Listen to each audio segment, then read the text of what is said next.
सारे दिखा दिए हैं आपको। देखिए एंटीसेप्टिक मतलब एजेंट, ऐसा एजेंट जो inhibit the growth and development of micro organism without necessarily kill them.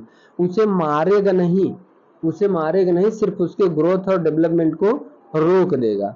Asepsis का मतलब फ्रीडम फ्रॉम इन्फेक्शन, क्या? फ्रीडम फ्रॉम इन्फेक्शन और prevention of contact with micro organism, ठीक, ये एसेप्सिस हो गया, ठीक, फ्रीडम फ्रॉम इन्फेक्शन या फिर prevention of contact with micro organism, ठीक। उसके बाद अगला bacteriostatic, an agent that inhibit the growth. Code देखिए ये है आओ रे, क्या? आओ रे, आ मतलब ए, ओ मतलब ओ, आओ रे। ए मतलब एक्जिला, ओरल, रेक्टम, ठीक, ये एक्जिला से एक्जिलरी टेम्परेचर नीचे है, ये ओरल टेम्परेचर है और ये रेक्टल टेम्परेचर है, ठीक। तो अब देखिए इसमें अंतर देखिए, अंतर देखिए, तो देखिए एक्जिलरी में 36.4 डिग्री सेल्सियस, फिर उसके बाद 36.4 में 0.6 ऐड कर देंगे, 0.6 ऐड कर देंगे तो 37 हो जाएगा, ठीक। उसके बाद 1 डिग्री सेल्सियस, यानी ओरल और रेक्टल के बीच में 1 डिग्री सेल्सियस का डिफरेंस है, ये 37 है, सॉरी 1.6 डिग्री, 1.6 डिग्री का अंतर है ये।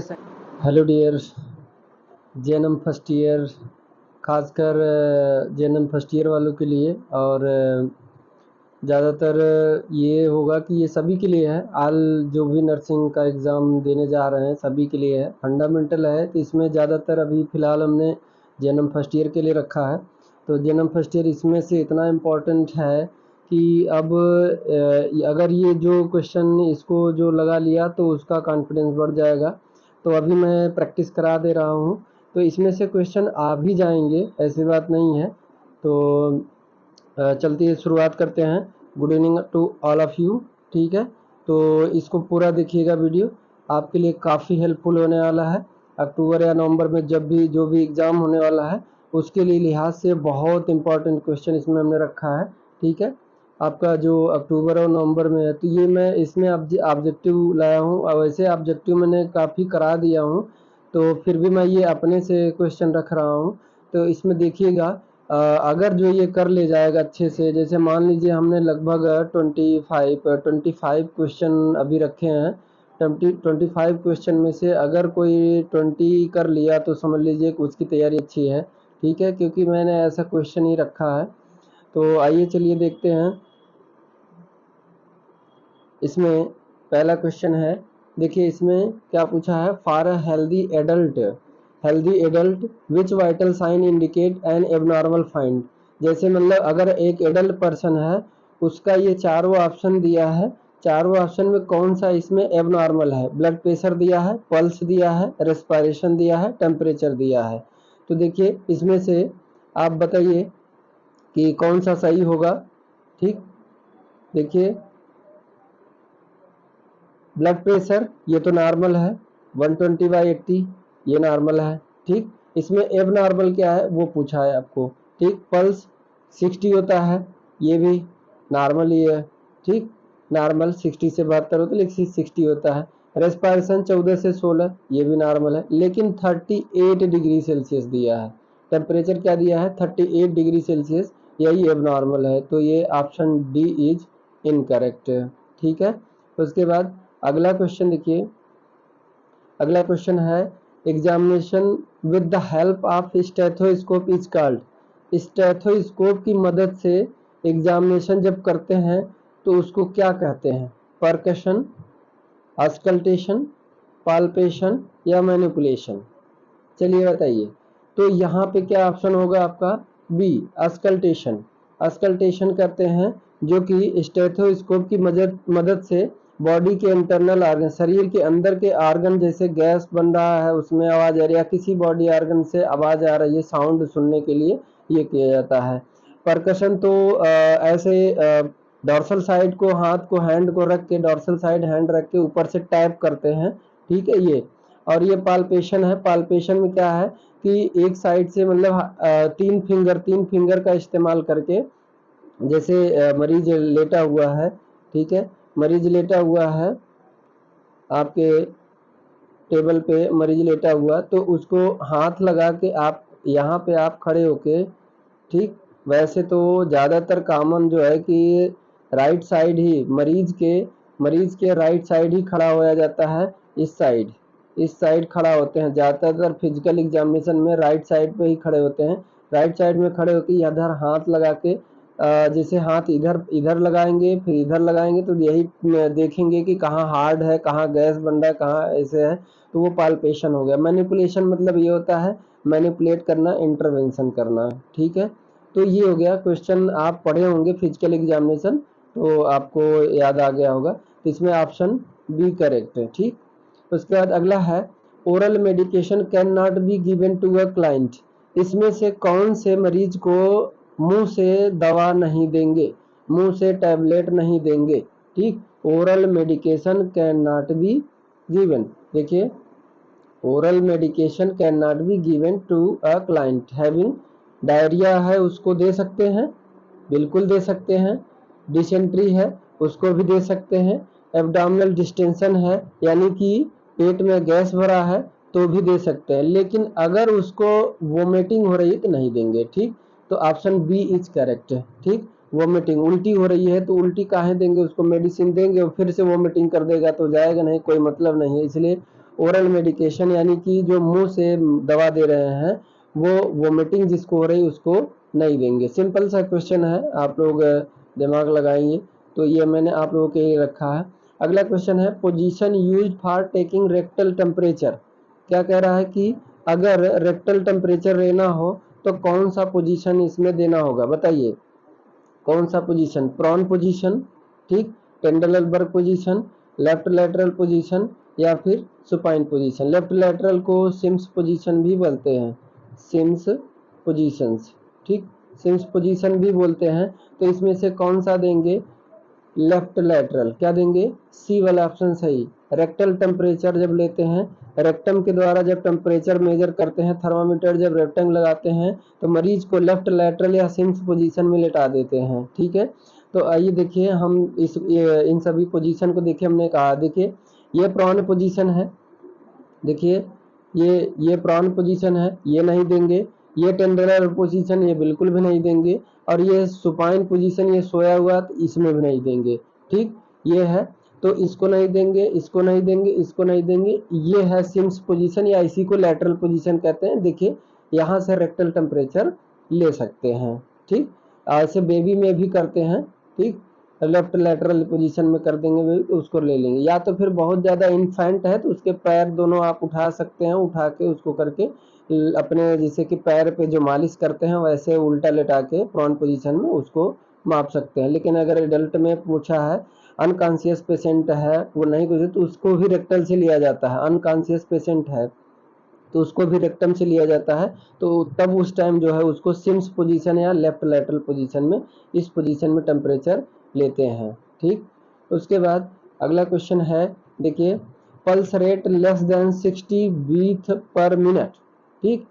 क्या कह रहा है, pulse rate less than 60 beat per minute is called, क्या कहेंगे, 60 से कम, क्या 60 से 60 से कम है तो क्या कहेंगे, ब्रैडी कार्डिया।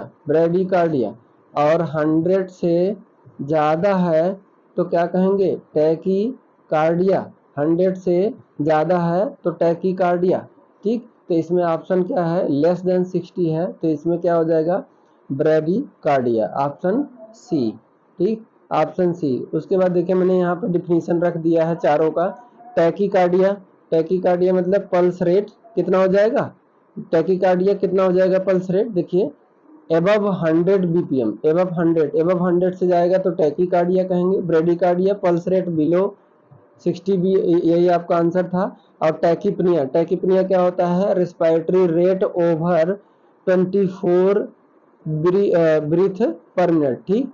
यानी कि ये जो 24 से ज्यादा हो जब ब्रीथ पर, वैसे तो 16 से उसमें क्या रेस्पिरेटरी रेट 16 से 20 या ठीक 20 या 22, 23, 24 हो सकता है, जैसे 24 इन्फेंट में है, लेकिन 24 से ऊपर जा रहा है तो टैकीपनिया, और अगर रेस्पिरेटरी रेट बिलो 10 और अगर 10 से कम आ रहा है तो ब्रेडिपनिया। ठीक, ये है, ये सब क्वेश्चन आपको पूछा जा सकता है। उसके बाद अगला है rabies is caused by, rabies is caused by, rabies virus किसकी वजह से फैलता है? डॉग बाइट से, डॉग बाइट से, स्नेक से नहीं, ठीक, इंसेक्ट से नहीं, और रेड बाइट से नहीं, डॉग बाइट से।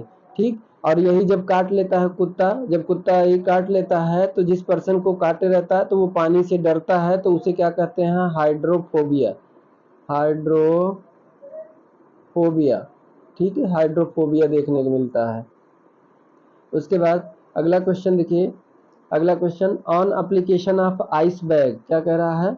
On application of ice bag, ice bag, एक मरीज है उसको फीवर बहुत ज़्यादा है, फीवर बहुत ज़्यादा है, डॉक्टर ने बोला कि उसको आइस बैग रख दीजिए। ठीक, आइस बैग, या फिर हो सकता हो आइस बैग किसी चोट लग गई हो तो आइस बैग बर्फ का जो थैला होता है, मतलब कि पॉकेट होता है, सैक होता है, उसमें रखते हैं। टू क्लाइंट विथ फीवर, यहाँ पे फीवर कहा है, अगर बुखार हुआ तो आइस बैग, डॉक्टर ने बोला कि आइस बैग से उसको सिकाई कर दीजिए, यानी बर्फ से सिकाई कर दीजिए, आइस बैग उसी को कहते हैं। हीट इज ट्रांसमिटेड थ्रू, अब आइस बैग उसके शरीर पे रखेंगे तो ही इनमें से किस प्रोसेस के द्वारा हीट से उसके शरीर से बाहर आएगा, उसमें उसमें जाएगा जो बर्फ में, ठीक, चेंज होगा। तो कह रहा है कि कंडक्शन के द्वारा होगा, कन्वेक्शन के द्वारा होगा, रेडिएशन के द्वारा होगा, इवेपोरेशन। इवेपोरेशन तो क्या होगा? जब स्टीम के द्वारा हो। ठीक, ये रेडिएशन, रेडिएशन जब इलेक्ट्रोमैग्नेटिक वेव की तरह रेडिएशन निकले। कन्वेक्शन, कन्वेक्शन मतलब ठंडी हवा आए। ठीक, जैसे खिड़की वगैरह खोल दीजिए, फैन चला दीजिए, फैन चलाते हैं तो ठंडी हवा जब चलती है तो उसके शरीर को टच करती है तो वो कन्वेक्शन है। ठंडी हवा, जब ठंडी हवा उसके फीवर हुए, जिसको फीवर हुआ उस मरीज को टच करके, उस मरीज को टच करके, ठीक, ये मरीज है, उसको ठंडी हवा टच करके ऐसे आएगा तो इसे कहते हैं कन्वेक्शन। और कंडक्शन उसे कहते हैं कि ये मरीज जिस पर लेटा हुआ है बेड पे चाहे कहीं या उसके ऊपर कोई अगर कांटेक्ट में जिसके आएगा तो वो कंडक्शन। आपका आंसर भी कंडक्शन ही होगा। तो बैग जब इसके ऊपर रखेंगे तो वो कांटेक्ट में आ गया, तो कांटेक्ट में आ गया तो कंडक्शन के द्वारा।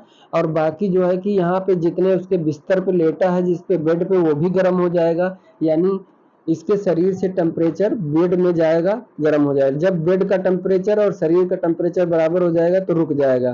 तो आइस बैग इसीलिए यूज करते हैं, तो उसके बॉडी का जो टेम्परेचर हो वो ट्रांसफर होके इसमें चला है, ठीक, उसके बॉडी का टेम्परेचर लो हो जाए, फीवर हुआ है। तो देखिए मैंने इसके लिए कुछ मैंने दिखाया आप लोगों को। देखिए ये देखिए इवोपरेशन, ठीक, इवोपरेशन है, बेबी है, इसको फीवर हुआ है, जैसे मान लीजिए, या फिर या डिलीवरी, नया नया डिलीवर हुआ है बेबी, तो देखिए ये इवेपोरेशन है, इवेपोरेशन। ठीक, इवेपोरेशन मतलब भाप के द्वारा, शरीर से भाप के द्वारा, या फिर जैसे मतलब निकल रहा है, जैसे कि अभी बेबी जब डिलीवर होता है तो उसके शरीर पे म्यूकस होता है, म्यूकस एक फ्लूइड चिपका रहता है, उसके द्वारा तो वो हीट होके ऐसे बाहर, उसमें से जो वाटर होता है वो बाहर निकलता है। ठीक, उसके बाद देखिए ये इलेक्ट्रोमैग्नेटिक वेव के द्वारा ये निकल रहा है, इलेक्ट्रोमैग्नेटिक वेव, तो इसे कहते हैं रेडिएशन। ठीक, इसे कहते हैं रेडिएशन। और देखिए ये कुछ गर्म हवाएं उसको टच करके चली जा रही हैं तो ये कन्वेक्शन है। अब उसके बाद देखिए जिस पर लेटा है, जिस बेड पे ये बेबी लेटा हुआ है, कुछ हीट इसमें चला जा रहा है तो ये क्या है? कंडक्शन। और ठीक ऐसे ही बर्फ का टुकड़ा है, बर्फ का जो बैग है वो शरीर को टच करेंगे ही ना, तभी तो उसमें ट्रांसफर, तो टच जैसे ही करेगा तो वो कंडक्शन में आ जाएगा, टच जैसे ही करेगा तो उसमें कंडक्शन में आ जाएगा। ठीक, तो ये हीट ट्रांसफर का है। ठीक, कैसे कैसे होता है। उसके बाद अगला देखिए प्रोफाइलेक्सिस ऑफ हाइड्रोफोबिया। देखिए हाइड्रोफोबिया, हाइड्रोफोबिया के मरीज को बचाने के लिए पहले से कौन सी दवा दी जाती है? तो ये है एंटी टिटनेस सीरम, ये नहीं होगा। ठीक, एंटी रेबीज वायरस, ठीक, ये देंगे, सॉरी, इसको, हाँ ये देंगे। ठीक, और ये कोई यहाँ कॉन्सेप्ट नहीं है, टिटनेस का कोई कॉन्सेप्ट नहीं, तो इसमें ARV एंटी रेट्रोवायरल कहते हैं, या फिर anti rabies virus, anti rabies rabies vaccine, ठीक, वैक्सीन, ठीक, या एंटी रेट्रोवायरस, ठीक, ये होता है। तो ऑप्शन बी इज करेक्ट है। फिर उसके बाद अगला देखिए क्या कह रहा है, the difference between axillary and rectal temperature, axillary और रेक्टल टेम्परेचर में कितना अंतर होता है। अब आपको यही नहीं मालूम होगा कि पहले टेम्परेचर होता कितना है, ठीक। तो इसमें मैंने इसके लिए आपको पहले आंसर ये बताने से पहले आप ये देख लीजिए, मैंने एक कोड बनाया है आप लोगों के लिए याद करने के लिए, कोड बनाया है, ठीक। कोड देखिए ये है आओ रे, क्या, आओ रे, आ मतलब ए, ओ मतलब ओ, आओ रे, ए मतलब एक्जिला, ओरल, रेक्टम, ठीक। ये एक्जिला से एक्जिलरी टेम्परेचर नीचे है, ये ओरल टेम्परेचर है और ये रेक्टल टेम्परेचर है, ठीक। तो अब देखिए इसमें अंतर देखिए, अंतर देखिए, तो देखिए एक्जिलरी में 36.4 डिग्री सेल्सियस, फिर उसके बाद 36.4 में 0.6 ऐड कर देंगे, 0.6 ऐड कर देंगे तो 37 हो जाएगा, ठीक। उसके बाद 1 डिग्री सेल्सियस, यानी ओरल और रेक्टल के बीच में 1 डिग्री सेल्सियस का डिफरेंस है, ये 37 है, सॉरी 1.6 डिग्री, 1.6 डिग्री का अंतर है, ये 37 है तो ये 38.6 है। 36, 37, 38 जब डिग्री सेल्सियस में पूछे। अब उसके बाद फ़ारेनहाइट में देखिए, फ़ारेनहाइट में सभी में 0.66 है, सभी में 0.66 है, पॉइंट, लेकिन देखिए 97, 98, 99, ठीक, ये अंतर है, यानी एक एक का, एक एक का सीधे सीधे एक एक एक डिग्री फ़ारेनहाइट, 1 डिग्री फ़ारेनहाइट, ठीक, अंतर है। जैसे भी अगर आपको ऑप्शन में फ़ारेनहाइट में पूछा है कि एक्सिलरी और ओरल टेम्परेचर में कितने का डिफरेंस है और ऑप्शन में फ़ारेनहाइट में दिया है तो 1 डिग्री बताएंगे, ठीक। लेकिन लेकिन जब यही आपसे पूछे, आपसे क्या पूछेगा, अगर आपसे पूछे, अगर आपसे पूछे कि एक्सिलरी और रेक्टल टेम्परेचर में कितना अंतर है, तो देखिए एक्सिलरी कितना है, 97 है और ये 99 है, तो यानी 2 डिग्री बताएंगे आप, 2 डिग्री फ़ारेनहाइट, ठीक, 2 डिग्री फ़ारेनहाइट अंतर है, ठीक। तो ये आपको अब पता चल गया होगा, ठीक, बता दिया हमने कि आओ रे ऐसे सीक्वेंस में याद करेंगे, आओ रे मतलब एक्सिलरी, ओरल और रेक्टल, ठीक, एक्सिलरी, ओरल और रेक्टल। देखिए अगर आपको पूछे, ध्यान दीजिए ऑप्शन में अगर डिग्री सेल्सियस में है तो इसको इस्तेमाल करिएगा, अगर फ़ारेनहाइट है तो इसको इस्तेमाल करिएगा, ठीक। और देखिए तीनों सीक्वेंस में है, डिग्री सेल्सियस वाला 36.4, ठीक, 36.4, 37, फिर उसके बाद 38.6, ठीक। अब उसके बाद अगर फ़ारेनहाइट में दिया है तो 97, 98, 99, बाकी 0.6 सभी में है, ठीक। तो आपको इसके इसके बीच में पूछेगा तो 1 डिग्री फ़ारेनहाइट, इसके और इसके बीच में पूछेगा तो 2 डिग्री फ़ारेनहाइट, ठीक, 2 डिग्री फ़ारेनहाइट, यानी कि एक्सिलरी और रेक्टल के बीच में फ़ारेनहाइट में पूछेगा तो 2 डिग्री, और एक्सिलरी और ओरल के बीच में पूछेगा तो 1 डिग्री फ़ारेनहाइट, ठीक, ये हो गया। और अगर एक्सिलरी और रेक्टल में डिग्री सेल्सियस में पूछेगा तो 36.4 और 38.6, इसमें घटाइएगा तो 36 और 2 कितना हो जाएगा, 38, ठीक, 38 हो जाएगा, और उसके बाद 6 में से 4 तो 2.2 डिग्री सेल्सियस, 2.2 डिग्री सेल्सियस, ठीक, ये अंतर है। ऐसे आपका फार्मूला मैंने बता दिया, ये याद करने का, आओ रे, ठीक, इसको है सीक्वेंस बता दिया है, ठीक। अब उसके बाद अब इसमें आपको आ जाएगा ना, अब इसमें देखिए आंसर बताइए, द डिफरेंस बिटवीन एक्सिलरी और रेक्टल के बारे में पूछा है, यानी देखिए आ ओ रे, तो इसके, और देखिए ऑप्शन में क्या है, फ़ारेनहाइट में है, ऑप्शन में क्या है, फ़ारेनहाइट में है, ठीक। तो अब फ़ारेनहाइट वाले क्या था, 97, 98,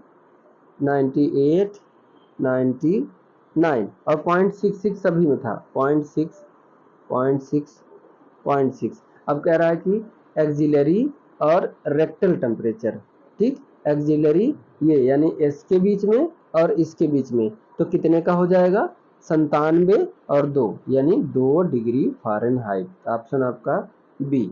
ठीक, ऐसे आ जाएगा। अब अगला क्वेश्चन देखिए, the concentration of sodium chloride in our blood, यानी कि हमारे ब्लड में सोडियम क्लोराइड, हमारे ब्लड में सोडियम क्लोराइड का कंसंट्रेशन सांद्रता कितना होता है, तो ये पूछ लिया। लेकिन आपको यहाँ वैल्यू दिया कि पर 100 ml में, पर 100 ml में। ठीक, सांद्रता अगर ये पर 100 ml नहीं दिया होता तो बहुत ज़्यादा है, लेकिन ये दे दिया कि 100 ml ब्लड में कितना सांद्रता होता है सोडियम क्लोराइड का, तो ये ठीक 0.9% होता है। जब 100 ml NS की बॉटल चढ़ा देंगे तो उसको 0.9% उसके बॉडी के सोडियम क्लोराइड के कंसंट्रेशन में 0.9 का बढ़ोतरी हो जाएगा।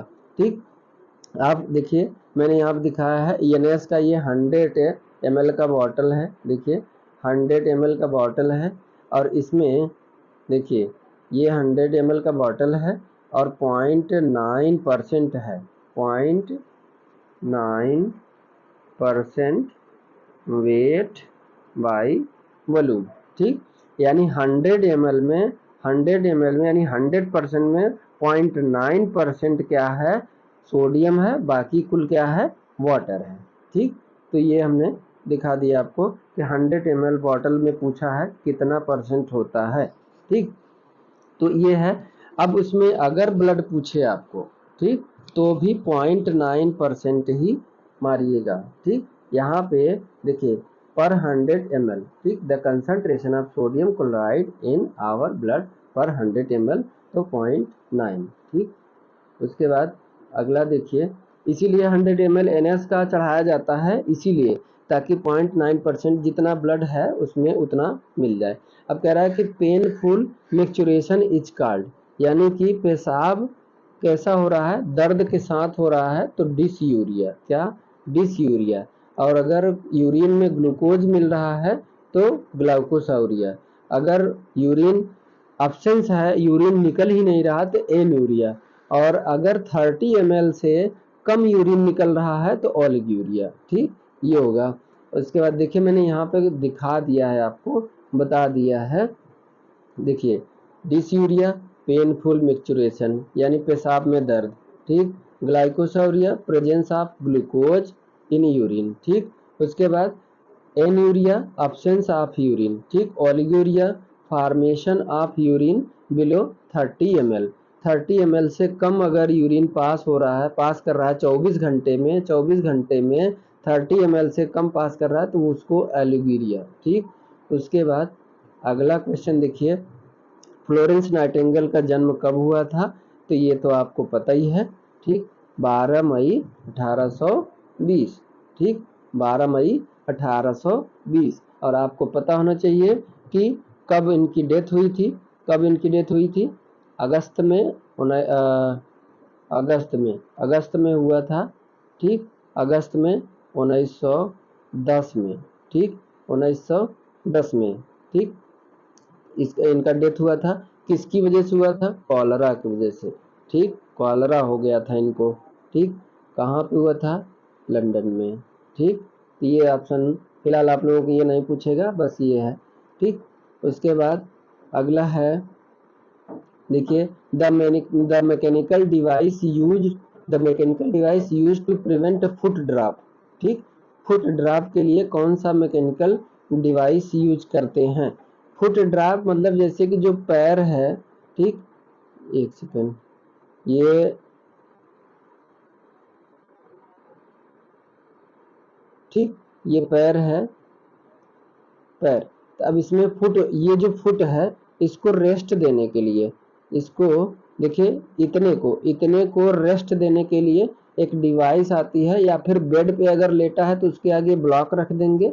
ठीक, बेड ब्लॉक, क्या रख देंगे, बेड ब्लॉक। और इसका आंसर फुट ड्रॉप का ये पहला होगा, बेड ब्लॉक। ठीक, और फुट रेस्ट ये होता है। ठीक, सॉरी ये फुट रेस्ट वाला होगा, ये फुट रेस्ट होगा, बेड ब्लॉक नहीं होगा, सॉरी रुकिए, ये एक सेकंड, देखिए ये फुट रेस्ट, इसका जो आंसर होगा foot drop, prevent foot drop, तो ये फुट रेस्ट, ठीक, foot rest, foot rest use किया जाता है, फुट ड्रॉप ना हो, ठीक। देखिए रेस्ट शब्द लगा है जिसमें जिसमें जिसमें जिसमें रेस्ट शब्द लगा है, यानी कि फुट रेस्ट लिखा है, यानी इसको रेस्ट मिलना चाहिए, बस फुट को रेस्ट मिलना चाहिए, ये कोई एक्टिविटी ना करे, तो यानी कोई सपोर्ट यहाँ ऊपर लगा दीजिए, सपोर्ट लगा दीजिए, ये सपोर्ट से ये मशीन, ये कुछ भी रहे, ये चलता रहे, इसको कुछ वर्क ना करना पड़े, तो रेस्ट दे दीजिए। बैक रेस्ट, बैक रेस्ट में देखिए ऐसे लेटा के, ऐसे ऐसे कुर्सी पे, या बैक रेस्ट जो होता है, ठीक, ऐसे, तो इसको बैक रेस्ट यानी बैक वाला रेस्ट होना चाहिए, मूवमेंट नहीं करना चाहिए। नी रेस्ट यानी घुटने का रेस्ट, यानी घुटने को मूवमेंट नहीं होना चाहिए, रेस्ट देना चाहिए। तो इसके लिए डिवाइस देखिए, मैं आगे हमने दिखाया है, देखिए ये फुट, ये है, ये बैक रेस्ट, देखिए ये बैक रेस्ट है, और ये नी रेस्ट है, और ये फुट रेस्ट है, ठीक। और ये क्या है, बेड ब्लॉक, ऑप्शन में पहला था बेड ब्लॉक। बेड ब्लॉक इसलिए लगाया जाता है कि जैसे बेड का सिरा उठाना, अब तो बेड जो है इलेक्ट्रिक वाले आते हैं, दबा दीजिए तो हेड वाला सिरा उठाना हो, हेड वाला सिरा उठा दीजिए, नीचे वाला हो बटन दबाते ही उठ जाता है, यानी इलेक्ट्रिक वाले बेड आ गए हैं। नहीं पहले ऐसे बेड ब्लॉक यूज होते थे, मरीज के बेड के नीचे ऐसे लगाते थे, बेड के नीचे ऐसे लगा के जितना उठाना होता था वैसा लगा देते थे, ठीक, तो ये बेड ब्लॉक आता था। और ये फुट ड्रॉप, देखिए फुट ड्रॉप ना होने पाए, इसको फुट को रेस्ट मिले, इसलिए ये ब्लॉक फुट लगाया गया है फुट के आगे। और ये नी रेस्ट, देखिए नी को रेस्ट मिलना चाहिए, मूवमेंट ना करे, ये नी रेस्ट के लिए है, ठीक। और ये बैक रेस्ट के लिए है, ठीक। उसके बाद अगला देखिए, invasion of micro organism to susceptible host, क्या कह रहा है, इन्वेजन ऑफ, इन्वेजन ऑफ, अच्छा हाँ, हाँ invasion of micro organism to a susceptible host. तो इसमें क्या होगा, ससेप्टिबल होस्ट मतलब यानी किसी इंसान के अंदर माइक्रो ऑर्गेनिज्म घुस जाए, इन्वेजन का मतलब एंट्री कर जाए, इन्वेजन मतलब एंट्री कर जाए, तो उसे क्या कहेंगे, उसे क्या कहेंगे, किसी के अंदर माइक्रो ऑर्गेनिज्म एंट्री कर जाए तो उसे क्या कहेंगे, इन्फेक्शन, क्या कहेंगे, इन्फेक्शन, ठीक। इन्फ्लामेशन नहीं, इन्फ्लामेशन तो वो रिस्पॉन्स है, इन्फेक्शन के बाद जो प्रक्रिया होगी वो इन्फ्लामेशन है, रिस्पॉन्स है। और इन्फ्रेक्शन का मतलब जहाँ पे ब्लड नहीं पहुँचता बॉडी में वो है, ठीक। और कंटामिनेशन का मतलब ये मतलब दूषित हो जाना, ठीक, किसी स्वच्छ प्रोडक्ट का दूषित हो जाना उसे कंटामिनेशन कहते हैं, ठीक। लेकिन आपका आंसर यहाँ पे इन्फेक्शन होगा, ठीक। मैंने डिफिनीशन भी दिखाया है, देखिए इन्फ्लामेशन क्या है, देखिए इन्फ्लामेशन क्या है, रिस्पॉन्स ऑफ बॉडी और बॉडी टिश्यू आफ्टर इंजरी या इन्फेक्शन, इन्फेक्शन के बाद जो रिस्पॉन्स आता है वो क्या है, inflammation. Infarction decrease amount of blood in an organ और टिश्यू, ये infarction. Contamination entry of foreign body या फिर waste in pure natural things, कोई भी मैटर हो चाहे हो, तो वो क्या हो गया, कंटामिनेशन हो गया, ठीक।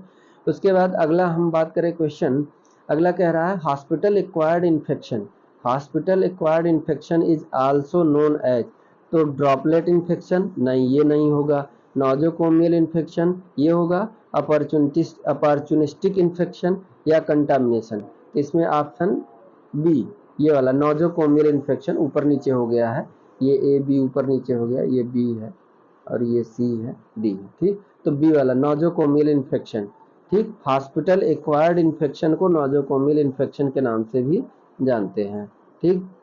उसके बाद एन एजेंट दैट इनहिबिट, क्या कह रहा है, an agent that inhibit the growth of micro organism, मतलब इसमें से कौन सा एजेंट जो यूज किया जाता है कि माइक्रो ऑर्गेनिज्म की ग्रोथ को रोक दे, तो इसमें क्या होगा, बैक्टीरियोस्टेट, बैक्टीरियोस्टेट, ठीक, ये रोक देता है। और साइड जो है ये किल कर देता है, ये किल कर देता है, बैक्टीरियोसाइड जो है किल कर देता है। एंटीसेप्टिक तो ये तो क्रॉस इन्फेक्शन को रोकने के लिए है, ठीक। और एसेप्सिस मतलब इन्फेक्टेड पार्ट, इन्फेक्टेड पार्ट। आगे मैंने डिफिनेशन भी लिखा है, तो इसका ऑप्शन कौन सा होगा, C, an agent that inhibit the growth of micro organism, C bacteriostat, ठीक। देखिए यहाँ पे हमने डिफिनेशन सारे दिखा दिए हैं आपको। देखिए एंटीसेप्टिक मतलब एजेंट, ऐसा एजेंट जो inhibit the growth and development of micro organism without necessarily kill them. उसे मारेगा नहीं, सिर्फ उसके ग्रोथ और डेवलपमेंट को रोक देगा। एसेप्सिस का मतलब फ्रीडम फ्रॉम इन्फेक्शन। क्या? फ्रीडम फ्रॉम इन्फेक्शन और prevention of contact with micro organism. ठीक, ये एसेप्सिस हो गया। ठीक, फ्रीडम फ्रॉम इन्फेक्शन या फिर prevention of contact with micro organism. ठीक, उसके बाद अगला bacteriostatic, an agent that inhibit the growth of bacteria. Bactericide मतलब एन एजेंट, बैक्टीरिया इसमें लगा, ये बैक्टीरिया को रोकेगा। ठीक, बैक्टीरिया स्टैट मतलब बैक्टीरिया को रोकेगा, साइड मतलब बैक्टीरिया को किल करेगा। ठीक, an agent that has power to kill the micro organism, इसे बैक्टीरियोसाइड। कैरियर किसे कहते हैं? A person who harbor pathogenic organism, एक ऐसा आदमी है जिसके अंदर माइक्रो ऑर्गेनिज्म घुस गए हैं लेकिन उसको अभी इन्फेक्ट नहीं किए हैं, वो अभी उसको लक्षण नहीं दिख रहे हैं। जी, जैसे मान लीजिए आप किसी के संपर्क में आ गए, खांस दिया, छींक दिया, आपके अंदर माइक्रो ऑर्गेनिज्म फैल गए या आपके हाथ से चिपक गए या फिर आपके उससे शरीर से चिपक गए और आपने गए टच कर दिया किसी और को, यानी आप कैरियर का काम कर रहे हो, उससे लाके उसको दे रहे हो। ठीक, तो ऐसे person who harbor pathogenic organism, जिसके शरीर के अंदर, लेकिन उसको इन्फेक्शन नहीं किया है, उसको डिजीज काज नहीं किया है, सिर्फ उसके अंदर है। ठीक, विदाउट साइन एंड सिम्टम। क्या? कैरियर वो होता है, कैरियर मतलब सिर्फ ले जाने वाला। जैसे ट्रक पे सिर्फ ले जाता है, वो अपने घर पे थोड़ी ले जाता है, वो सिर्फ ले जाता है, माल जहां से उठाता है, जहां के लिए ले रहता है वो लाजे दे देता है। लेकिन यहाँ पे बीमारी बांटते हैं, बीमारी एक से लेके दूसरे को देते हैं, तो ये कैरियर का काम करते हैं। खुद उनके अंदर इन्फेक्शन अभी तो पता नहीं चला है, लक्षण नहीं आ रहे, लेकिन वो इन्फेक्शन उनके अंदर माइक्रो ऑर्गेनिज्म उनके अंदर पैथोजेनिक ऑर्गेनिज्म आ गया है और वो एक से दूसरे को फैला रहे हैं, तो ये कैरियर हो गया। ठीक, तो ये कुछ डिफिनीशन था, हमने ये बता दिया ताकि आपको दिक्कत ना हो। आगे क्या देखिए, आगे और भी डिफिनीशन है। देखिए, डिसइंफेक्टेंट क्या होता है? Destroying of all the pathogenic organism, किसको डिस्ट्रॉय करता है। ठीक, डिस्ट्रॉय, जैसे डिसइंफेक्टेंट यूज करते हैं ना, डिसइंफेक्टेंट यानी जैसे कि प्रोसीजर करने के बाद आर्टिकल को गर्म पानी में छोड़ देते हैं या ऑटोक्लेव करते हैं या हॉट एयर ओवन में। ठीक, और डिसइंफेक्शन दो टाइप का होता है। डिसइंफेक्शन दो टाइप का है, एक कॉन्करेंट और एक टर्मिनल। कॉन्करेंट मतलब क्या होता है कि जैसे मान लीजिए मरीज का आप देखभाल कर रहे हैं, उस टाइम मरीज को जब देखभाल कर रहे हैं, जैसे आज 10 दिन से था मरीज, तो जैसे मान लीजिए कोई प्रोसीजर आपने उसको खाना खिलाया या फिर उसको आपने कोई प्रोसीजर टेम्परेचर लिया या फिर फिजिकल एग्जामिनेशन उसका किया, तो जो जो इस्तेमाल किए थे, जो जो आर्टिकल्स आपने इस्तेमाल किए थे, उसी टाइम उसको लेके उसको स्टेराइल कर दिए, डिसइंफेक्ट कर दिए। ठीक, तो क्या किए, जो प्रोसीजर में यूज किए थे आर्टिकल सिर्फ वही क्या किए, तो उस दौरान यानी कि फिजिकल एग्जामिनेशन या केयर या ट्रीटमेंट के दौरान यूज किए गए आर्टिकल को तुरंत डिसइंफेक्ट करना कॉन्करेंट कहलाता है। लेकिन वही पर्सन को, उसी क्लाइंट को, उसी मरीज को जब डिस्चार्ज होके चला जाता है या फिर उसकी डेथ हो जाती है, तब उसको बाहर निकाल दिया जाता है या फिर उसको एक स्थान से दूसरे वार्ड में शिफ्ट किया जाता है, तो यानी जहां पे था उसमें, उसी को टर्मिनल कहते हैं। टर्मिनल मतलब कि अब वो चला गया, तो यानी कि पूरा bed, room, article, furniture, scissor जितने भी थे, सब ऑल टू ऑल को डिसइंफेक्शन करना टर्मिनल कहलाता है। क्या कहलाता है?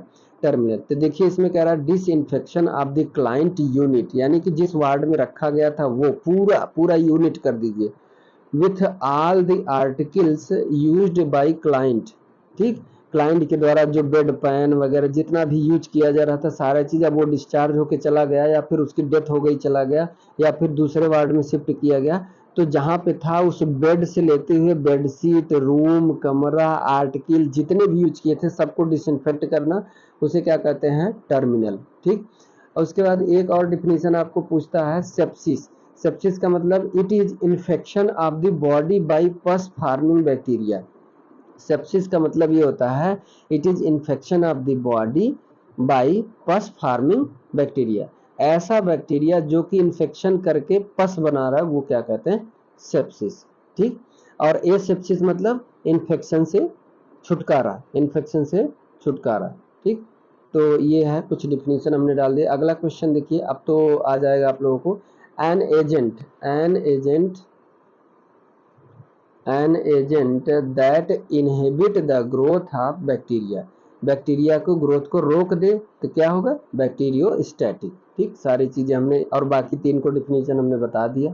ठीक, अगला देखिए, अगला कह रहा है an agent that has power to kill micro organism. ठीक, माइक्रो ऑर्गेनिज्म को किल करने का पावर उसके अंदर हो।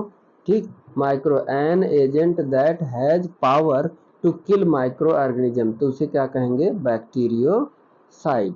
ठीक, डिसइंफेक्टेंट के बारे में हमने बता दिया कि कनकरेंट और टर्मिनल होता है, कनकरेंट एंड टर्मिनल होता है। कनकरेंट मतलब कि उसको ट्रीटमेंट या केयर, खाना खिलाने के बाद, केयर करने के बाद, फिजिकल एग्जामिनेशन करने के बाद जो भी आर्टिकल यूज किया था उसको स्टेराइल करना कनकरेंट कहलाता है। लेकिन मरीज जब डिस्चार्ज होके चला जाए, डेथ होके चला जाए या फिर दूसरे वार्ड में शिफ्ट हो जाए तो पूरे वार्ड को डिसइंफेक्ट करना टर्मिनल कहलाता है। ठीक, एंटीसेप्टिक के बारे में हमने बता दिया, ये क्रॉस इन्फेक्शन को रोकने के लिए किया जाता है। ठीक, अगला देखिए, अगला क्वेश्चन है अ कंडीशन, क्या कह रहा है, a condition in which bacterial growth is checked, checked मतलब रोकना, चेक्ड मतलब रोकना, स्टॉप करना। ठीक, स्टॉप करना, तो सेंटेंस से घबराइएगा मत, बैक्टीरियोस्टैसिस ही होगा, इसका भी बैक्टीरियोस्टैसिस ही होगा, क्योंकि बैक्टीरियल ग्रोथ को चेक कर रहा है यानी रोक रहा है।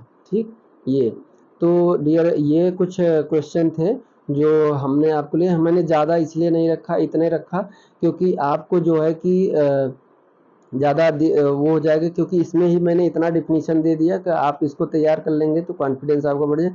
अब मैं रोज 10-10 क्वेश्चन आपको कराऊंगा, 10 या 15-15 या 20-20 क्वेश्चन कराऊंगा फंडामेंटल का रोज।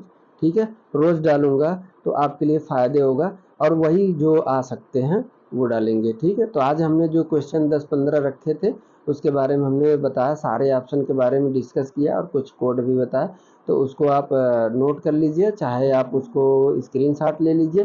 ठीक, तो ये क्या होगा कि आपके लिए हेल्पफुल होगा, ये क्विक रिवीजन के लिए, खाना खा के बैठे हैं कान में लगा लीजिए, देख लीजिए। ठीक है, बट ऐसा करेंगे तब ना। ठीक, thank you so much dear, thank you.